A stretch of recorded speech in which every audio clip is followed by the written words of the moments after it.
This is problem 11-119. It's on page 490. I'll begin by reading it. What is the smallest radius which should be used for a highway curve if the normal component of the acceleration of a car traveling at 50 feet per second is not to exceed 4 feet per second squared? Well, this is a fairly straightforward problem.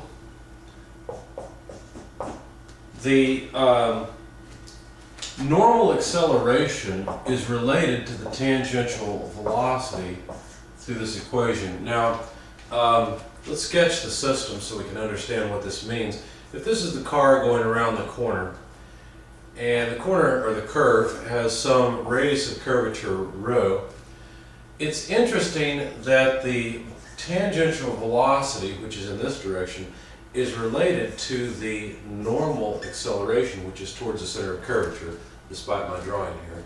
Those two are related, and it's related by this equation. What's so interesting about that is the fact that these are vectors in very different directions. They're perpendicular to each other.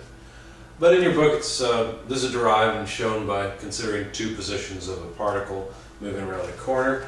And of course, in our particular case, the tangential velocity is 50 feet per second. Now, if there were a tangential acceleration, in other words, a change in the magnitude of the speed, then there would be more acceleration than just the normal acceleration. There would be tangential acceleration. But normal acceleration changes the direction of tangential velocity, whereas tangential acceleration changes the magnitude of the velocity itself. And of course, there's no such thing as normal velocity because the particle will follow whatever path it is that we're talking about. So anyway, the maximum normal acceleration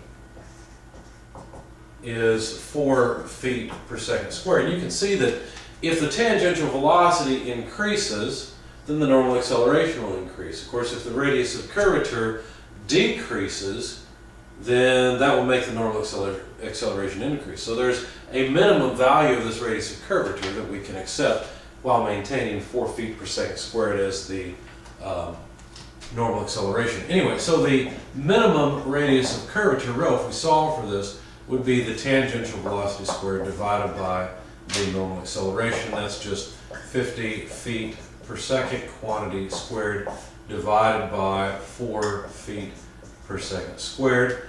You'll notice that the second squared go away.